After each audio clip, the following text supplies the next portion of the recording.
Bueno, gente, acá ya tengo la llave prácticamente restaurada. O sea, ¿se podía hacer mejor? Por supuesto que se podía hacer mejor. Lo que pasa que, bueno, simplemente es una llave que tiene mucho valor. Al menos para mí, ¿no? Tiene mucho valor porque con esta empecé a trabajar en mi oficio de la plomería. Pero bueno, no es que se va a jubilar, la voy a seguir usando cotidianamente.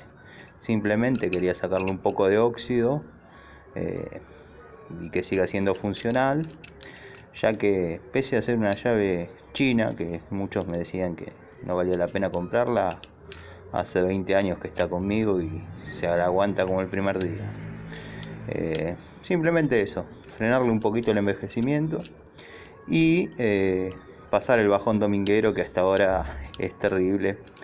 Así que bueno, espero estén bien.